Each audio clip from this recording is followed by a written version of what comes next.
Some of you may not know that my background is in psychotherapy. I was a psychotherapist for 10 years, working in the community, doing individual therapy, doing group therapy, family therapy, all of that.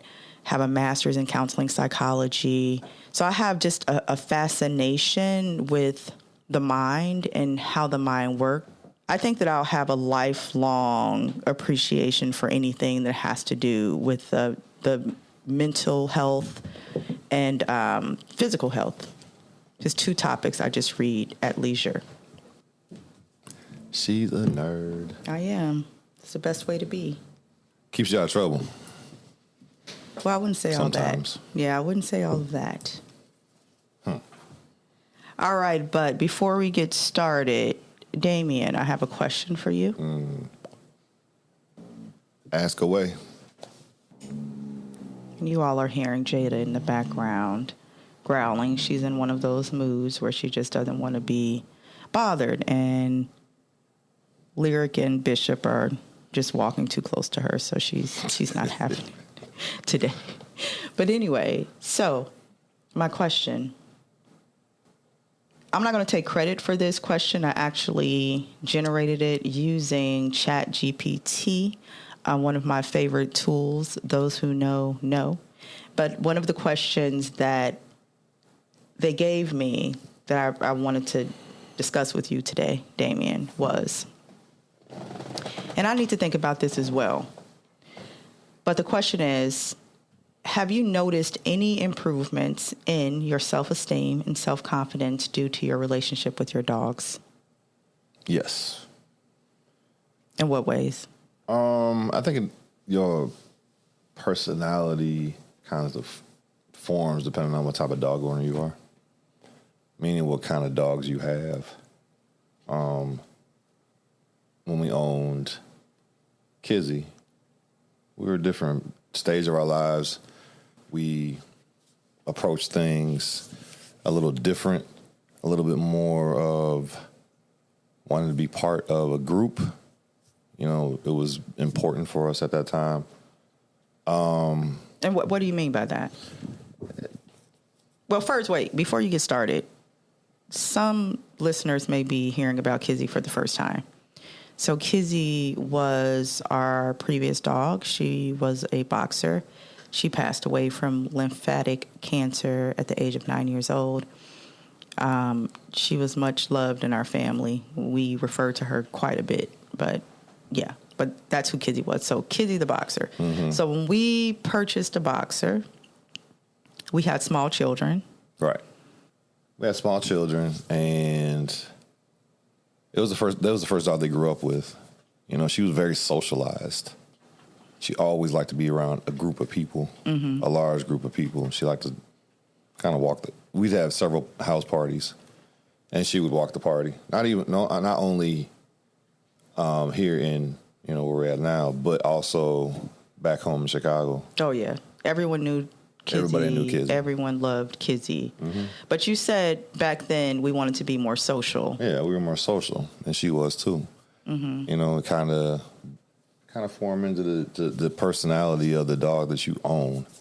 Now that we're owning Dobermans, we're a little bit more about our own, trying to lead, trying to be trailblazers.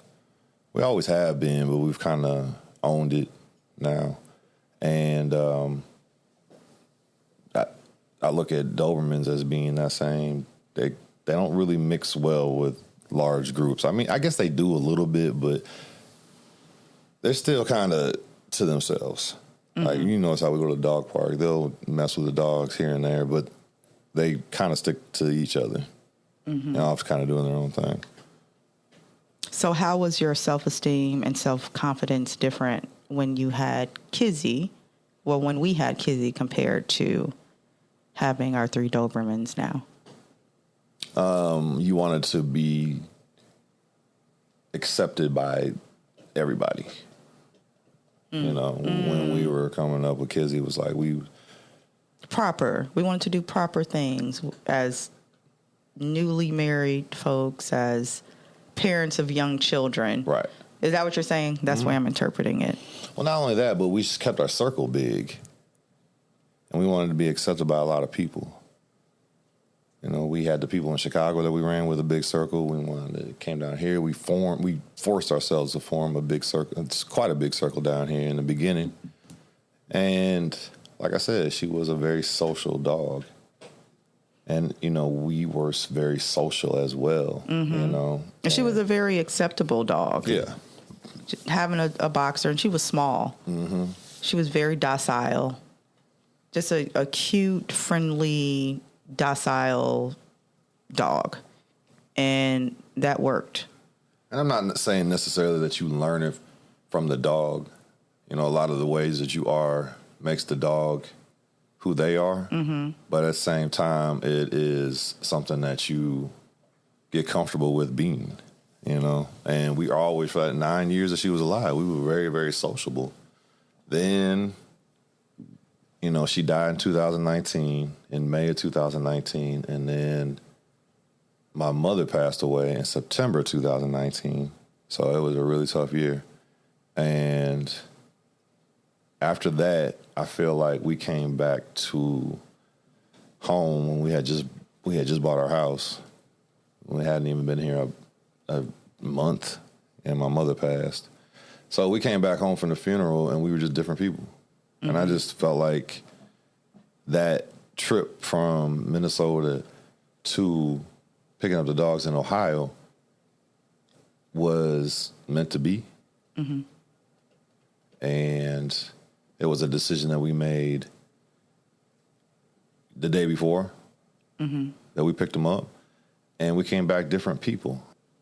Well, okay, so with Dobermans specifically, the best idea, you know, I answer for this one is they are like rough and very tough dogs in general. They're very intimidating by look. You gain some confidence when you walk 3 Dobermans around the neighborhood. Yeah. People look like... It creates like a sense of strength, I feel, or power. Power. You just, you know, they see it and they walk the other way, but they notice it, you know, and it's just like you walking into a room almost with that same confidence. As a Doberman owner, you know, they're very regal dogs. They're looked at as very regal. They are. High status dogs, you know. And you kind of carry yourself as such. I think you have to. I agree. That they force you to, actually. When we had Kizzy, we were driving a minivan. Right. And it was a good dog for a family with small children, young children who were driving a minivan and just living our lives as young families do. So I feel like with Kizzy, the way that having her impacted my self-esteem and self-confidence was that it just made me feel more grounded in our being a family. Mm-hmm. Yeah. We're a blended family. My oldest daughter, I had her when I was 16, but Damion has raised her. He came into the picture when she was 5 years old. So when he went and bought the dog, when you bought Kizzy, how old was Genesis? 10. Okay, so Genesis was around 10 years old. We have been a family for 5 years. We also had 2 other children who were, 2 and 3? Years old, which, we got pregnant pretty quickly. But you surprised Genesis with Kizzy. Yes, I did. And you and her went together to go pick her up. Right. And I feel like that was a pivotal moment in your relationship. Yeah, definitely was. She sat in the back with her on the way home. She threw up on her twice because she got car sick. Yeah. And, you know, it was. I think this is important. It's a bonding moment, you know, with a daughter, you know, to be able to say that you did that specifically. Day and Young, we were too young. Well, yeah. I'm sure they remember growing up with her, but they probably don't remember when we first brought her home. Oh, no, they probably don't. You know? But it just made me feel good. It solidified us as a family, even though we had been married for a few years. Yeah. But an event like that really the bonding moment for the entire family, and it just makes it feel real. Mm-hmm. The white picket fence and the dog. Yeah.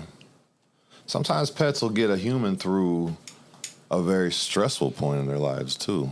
I've seen this news story where this lady's dog, her car got carjacked, and the dog was inside, and they caught the people who did it, and they found the car, but they couldn't find her dog. And they kept on saying they dropped the dog off at some park or something like that. But they went on to the story about it was that it was such a big deal is because she was a breast cancer survivor, and that dog was like her best friend through that time. Oh man, yeah. You know? So it gets humans through stressful times. They do. And it's more than just companionship. And I feel like they do have the ability to change the chemical balance in your brain, the way you think, just being close to something and having the sense of taking care of something. That's important to people. Mm-hmm. Yeah, it can also make you feel more empowered. Mm-hmm. I feel like when we got Bishop and Jada, at first I was a little nervous about getting Dobermans. I thought they were a little funny looking, especially compared to Kizzy, who had a flatter face. They came in, they had these long noses and these long tongues, and they made these weird noises when they yawned. And they do stuff like that.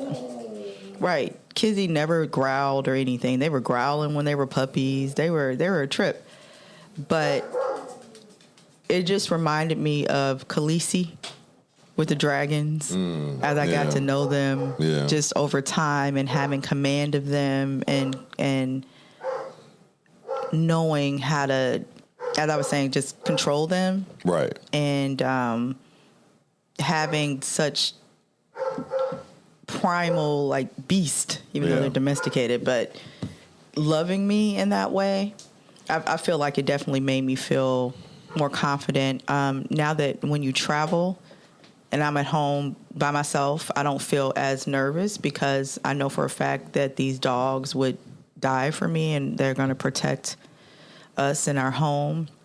So that feels great. I never felt that way with Kizzy, so I didn't have that type of confidence. I don't know what Kizzy would have done. Right. She would have been the first ones hiding. Oh, somewhere. yeah. Like those videos you see on Instagram of the dogs, the house getting ransacked, and the dogs just in a closet looking at the people stealing out of the house. Right. But Bishop and Jada and Lyric, they're very perceptive. So if someone were to come into the house and I were afraid, they would pick up on that right away, and I don't doubt that they would protect us. Right. So it definitely makes me feel confident in that way. And just telling people that we have Dobermans. I'm very, like, feminine and professional and just not the type of person that people would expect to have such vicious dogs and have such a close relationship with them. So it feels good because it really does say a lot about who I am as a person, because it really is almost a manifestation actually of who I am as a person. This feminine archetype, but who has this edge to her. And I'm not saying I'm a rough person, but I'm very resilient, and I'm have no problem stepping up and leading and commanding and being the authority, even though I come across as cute and whatever, because people usually just like, oh, she's so cute. So, yeah, it makes me feel confident. And then also, and I know this is very shallow, but I'm going to keep it real, it's kind of a flex. It is. Because Dobermans are expensive. Yes, they are. They are the Ferrari of dogs. Not just because of how much they cost when you initially buy them, because Bishop and Jaden weren't really all that expensive, if you think about it. But they just get hurt. They just have little physical injuries, because they react first and think later. And when they're puppies, it's really bad. They really react first and sometimes don't even think later at all. Mm-hmm. Yeah, they're really active dogs. Mm-hmm. And And they need expensive food. They require pretty expensive food. Yes. Which we kind of made that decision ourselves because of what happened with Kizzy with the cancer. Yeah. We made it was a learning moment for us, and we decided not to have our dog on cheap food because we feel like that contributed to the cancer. Right. Yeah, I think it did. I don't know, they just, studies have shown that, dry food is not good for dogs. Mm-hmm. And to eat the same thing every day is not good for dogs. So we try to at least switch it up with Bishop and Jada. With Kizzy, she had a really sensitive palate. Yeah. And her stomach, and you couldn't really give her too much of anything. In fact, we got her one dog food, and that's what she ate pretty much her whole life, because probably the first year we was testing this out and testing that out, and we'd come downstairs and kennel would be full. Oh, yeah, full of just diarrhea. That was part of the reason why we couldn't leave her out at night, was because she would get this projectile diarrhea type situation. Right.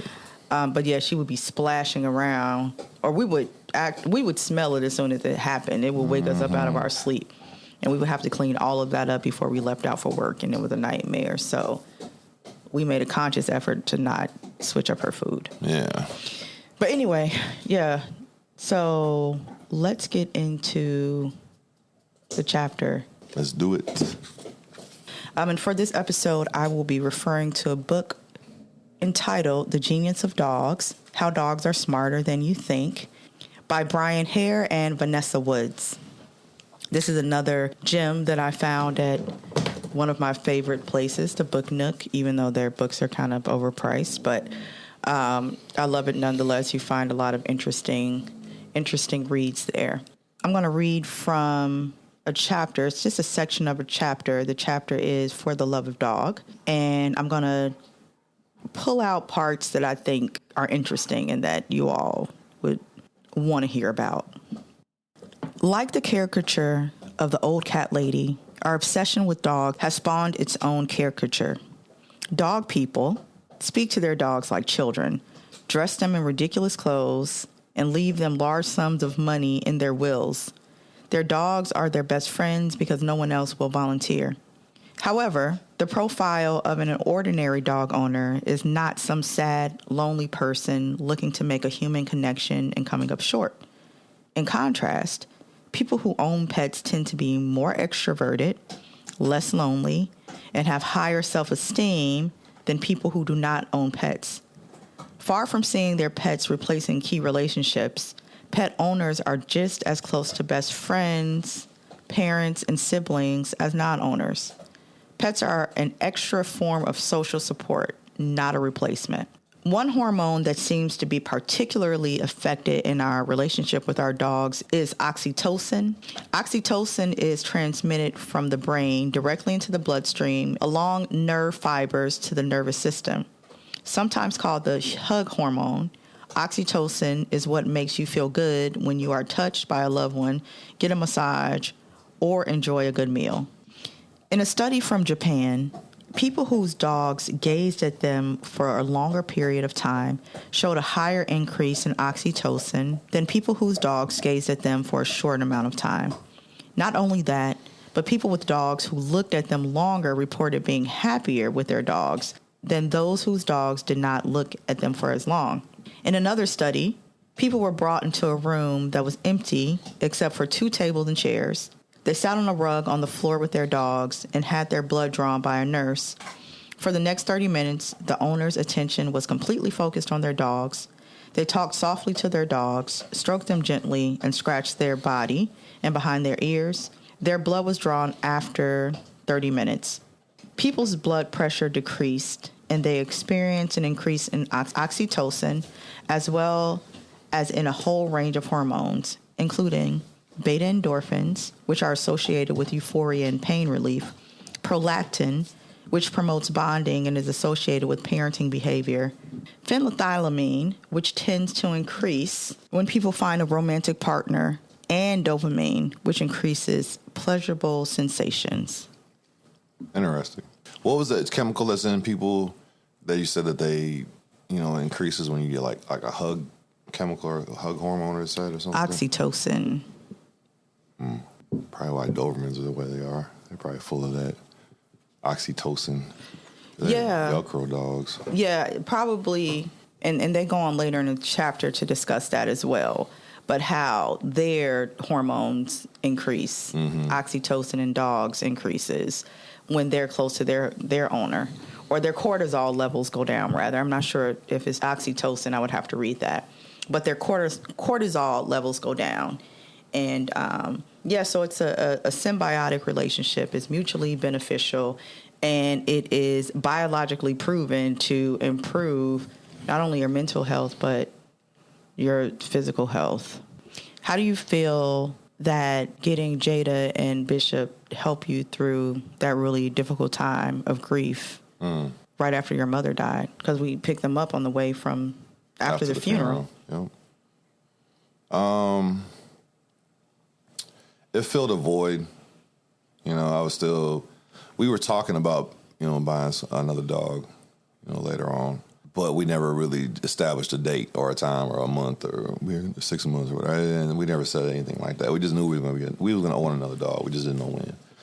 And that was a void that needed to be filled because me losing my mother, it was hard. It was like that was another person that we lost. And so it was just a rough year.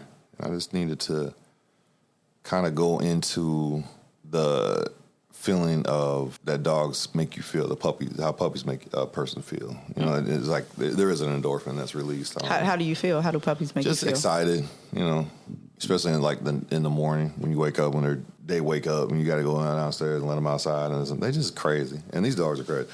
They just had such big ears and were just tripping over their ears, wrestling around. It was just fun. It was a fun time.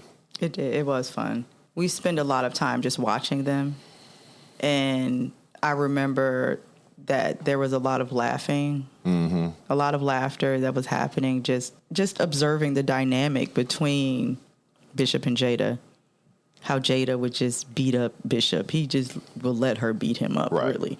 He never understood that he was bigger than her, it seems like. But we would be cracking up. They roll around, and then every now and then Bishop would get sick of it, and he'll get her and pin her down, and then she'll walk away, and she'd have an attitude. But just observing living beings completely being themselves. Right. They're not tainted by anything in the world. Their emotions are raw, and they're not afraid of being embarrassed, or they're not trying to impress us or anything like that. They're just being who they are. And so, like, Bishop, he doesn't care about looking like a punk. Right. Jada doesn't care about being a jerk. Right. And Lyric doesn't care that she's really annoying. A lot to us and to her and to Bishop and Jada. But just observing that, I feel like it has made me feel happier. And, laughter, and it releases oxytocin in your brain as well.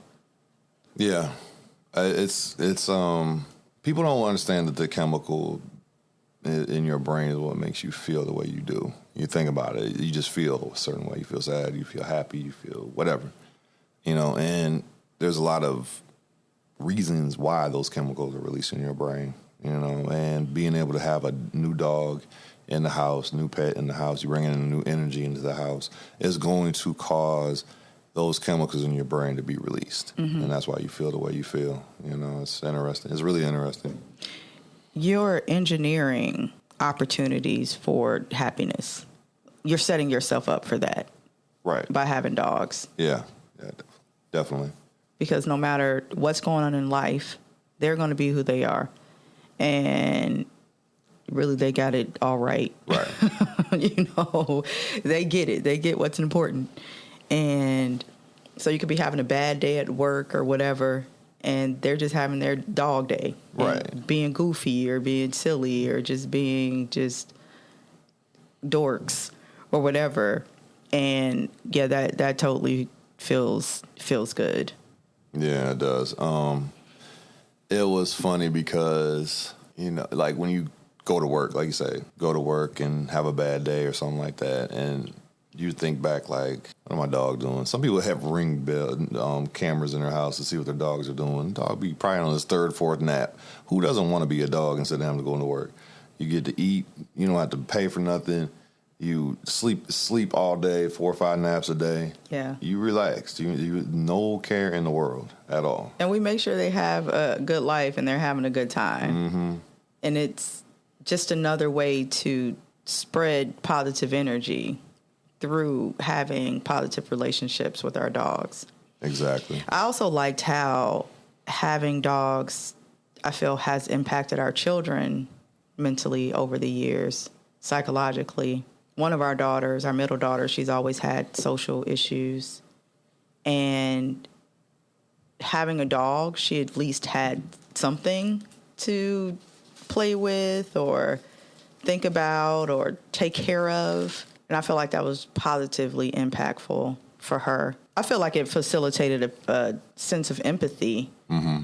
or increased our children's empathy and understanding of just the world and how to have compassion for just things and people in general. Right. To take care of something. How it's growing, it's getting bigger, it's, developing.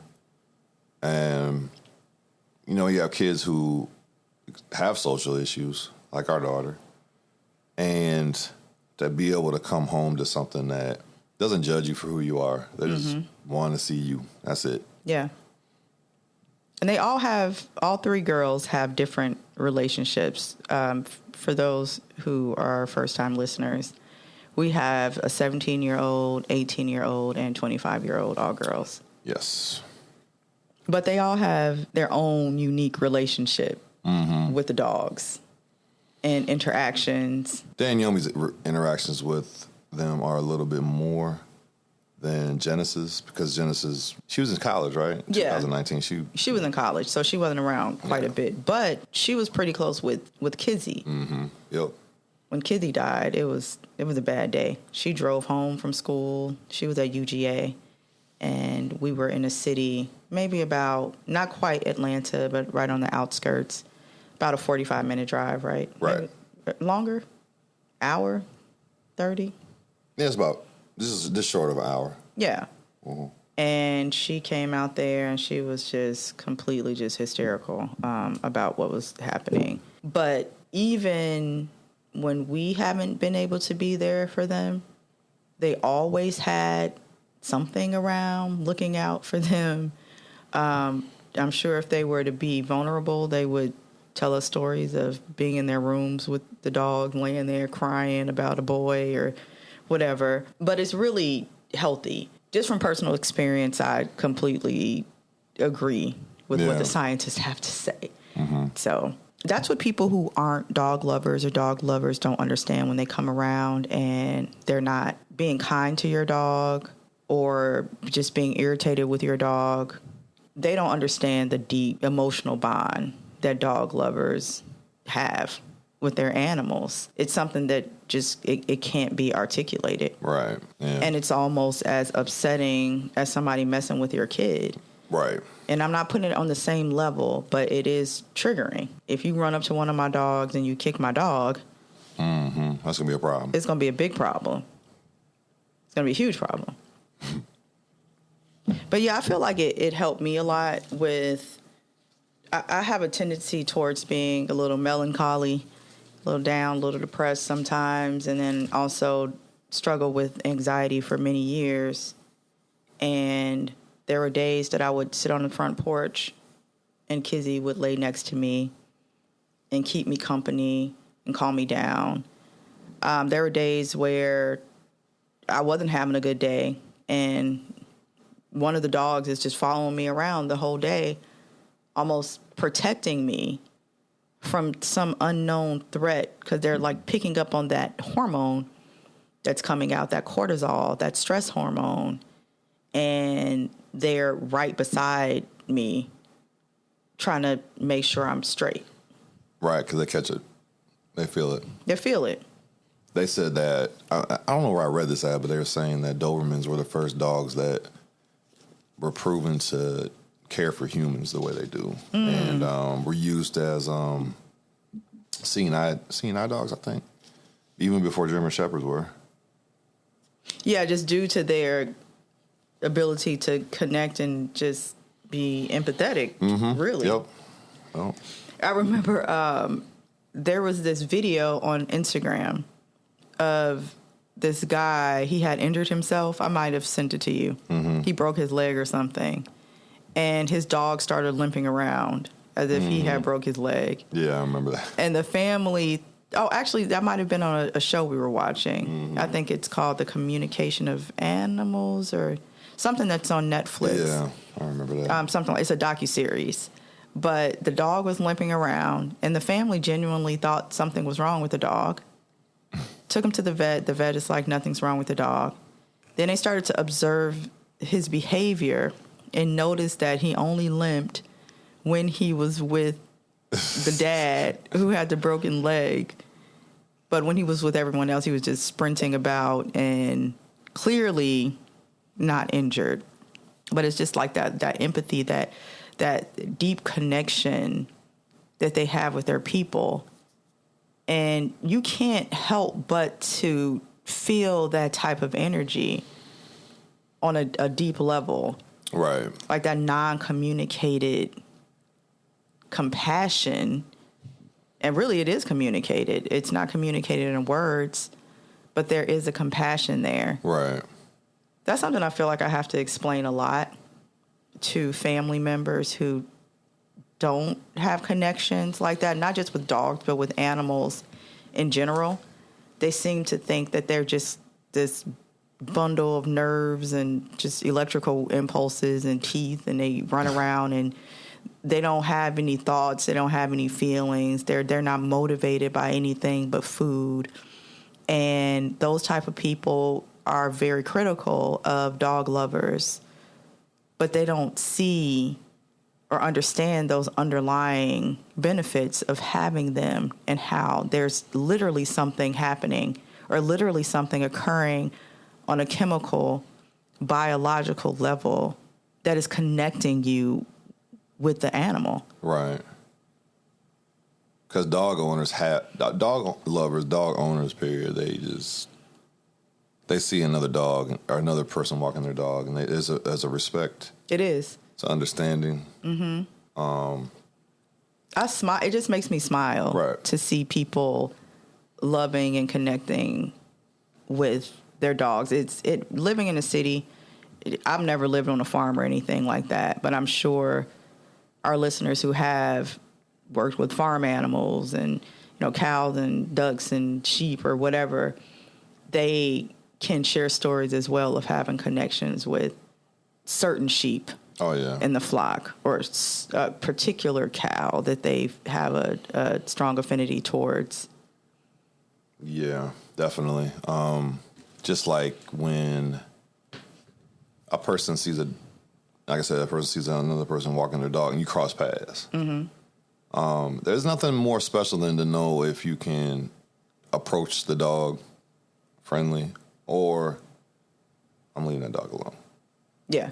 Well, you're good at that. Yeah. You can look at a dog's eyes and know. First of all, I love dogs, but I don't run around here petting people's dogs. I'm not a good petter. Yeah. My petter is off. The dogs never like it. I don't have these weird hands. Well, my hands aren't. They're regular. They're quite nice hands. However, but just like my ability to pet is just very awkward, and the dogs don't like it anyway. But so I like pat them on the head. That's a lot easier for me. But I'm definitely not ever reaching out to try to pet other people's dogs. I'm more of like, looking at the dog, liking to be around them, but I am not a, hugging. I don't know why dog. I do. I just.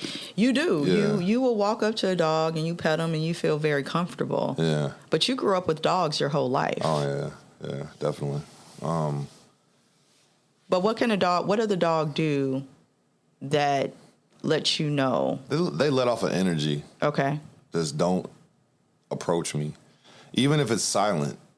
I have a friend who has a steel blue pit bull who disappeared.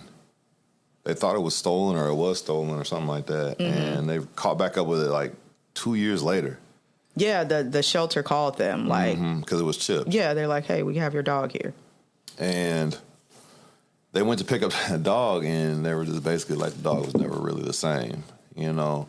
And so when I saw it for the first time, we was at a fight party, I think, and I saw it for the first time at his house, and I kind of walked up to it, and I didn't even get within 10 feet of it, and I turned around and walked away. I'm like, nah, it was a she, I'm sorry. She doesn't want to be messed with. Mm-hmm. She'll dart their eyes at you. They'll kind of look the other way. Yeah. They'll dart their eyes and look the other way. They won't look at you. They'll get real nervous energy about them. And it's just like, no, you don't reach out and touch them type of dogs. Right. You know, but when we were in Asheville and we were having that get together for your job a couple weeks ago, and the night before we left, we were in a hotel at a restaurant getting some drinks, and I'm looking around, and I'm like, I'm seeing all these people with their dogs in this hotel. Dogs. There was at least, I'm not saying a whole lot, but you know, in a lobby of a bar, it wasn't an unusual amount of dogs. 6 or 7 dogs that I saw. Yeah, there's at least about 6 or 7 dogs that were around in the lobby of the hotel. And this guy walked up behind me. He had a bulldog, a traditional, regular, you know, UGA type of bulldog. And I think he had him dressed in UGA with a UGA scarf on. And I don't know, he was just not intimidating at all. Not intimidating at all. Reached down, petted him. The owner was even like, okay, you know, that's cool. You know, I don't necessarily need to ask a person, you know, if the dog is... Well, that's proper etiquette, right? It's proper etiquette. Well, it's proper etiquette to ask somebody if you could touch their dog, yeah. Mm-hmm. But it's also very awkward. And you want it to be just kind of natural, you know? And it's not like I'm out here just like all in his face or something like that. I just kind of felt him, you know what I'm saying, real quick, just to know that I was there. And then, you know, told the owner it's a beautiful dog, because it was a beautiful dog. And he's like, oh, thank you. They don't take it personal or nothing like that. The only dogs I don't touch the ones that are intimidating, of course, too, but service dogs. Oh, yeah. You don't touch them. Of course. I've seen so many people get in trouble for that. Yeah. At airports or something like that. The way I look at it, because even though I don't pet dogs, I can feel when it's friendly or unfriendly or nervous or an anxious dog. It's easy just to get a sense of where that dog is mentally.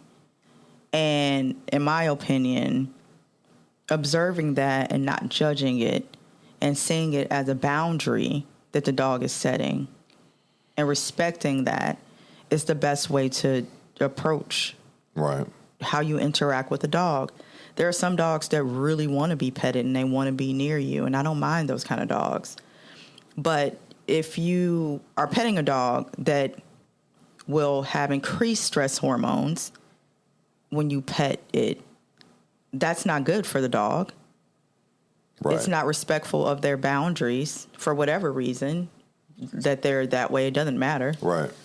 And it could ultimately end up not good for you either. Exactly. We had a guest in our house recently, and they claimed to have a deep understanding of animals. And they approached Jada, just bent down in her face, and Jada kind of gave her a little growl. Yeah. And they were freaked out and ran off. Like, not ran off, they tried to play it off.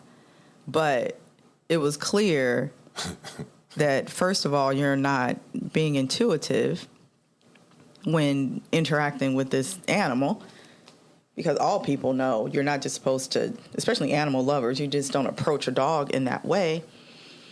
And also just being so freaked out by the growl. At the end of the day, they're individuals, and that might not be the word for it, but they have their own personalities and they have thresholds for what they can deal with and what they can't deal with.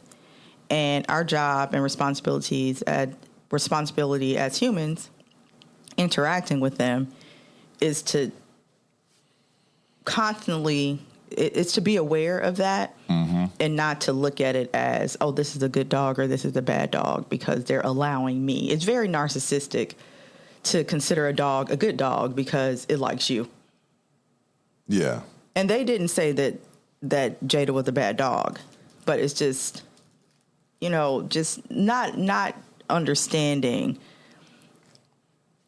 really the depth of awareness that animals have. And you can't fool them.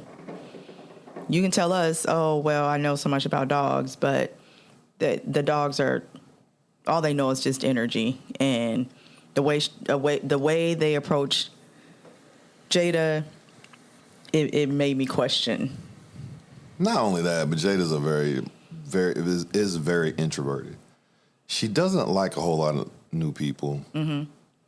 She has some times where she don't like anybody in this house, okay? Mm-hmm. And she will have her time. But, she would never bite anybody. Yeah. Yeah. But she will growl. She will. She get up out of here. Yeah. She will growl. But Jada, she has more of an anxious temperament. Mm-hmm. What kind of things do you do with her to soothe her? I like to, when I pet her, she has this little nerve in the side of her face that if you pet her, it forces her to yawn. Mm-hmm. I think I'm the only person that really knows where it's at. You are. Right on the side of her face, and you just kind of scratch it a little bit, and it'll force her into a yawn. But she'll show her teeth, and I'll be messing with her. And she can't stand it. She likes to be pet, but she hates it when I pet that because it makes her look, I feel like it makes her look weak because she's smiling because her dead face is just classic. She's not never played with toys, and always just looked like she was never impressed by anything. She just kind of had the flat affect. Yeah. Yeah.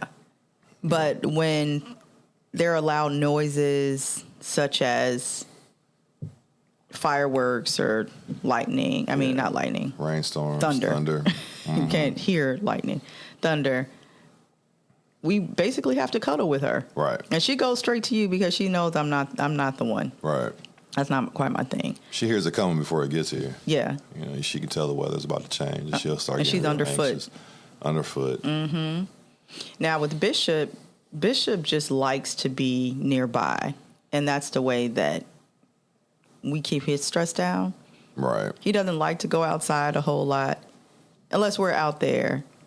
But he feels most comfortable when he's able just to follow us around. And he's no problem. He doesn't do anything. He doesn't get into anything. Of course, he's past the age of pooping or peeing on the ground or anything like that. But just being in our presence makes him calm. And he was actually the first of the three that we allowed to start sleeping in our room. Right. And he would just rest so peacefully at night. We don't put dogs in a bed. That's another episode. But he has his own. He has his own bed.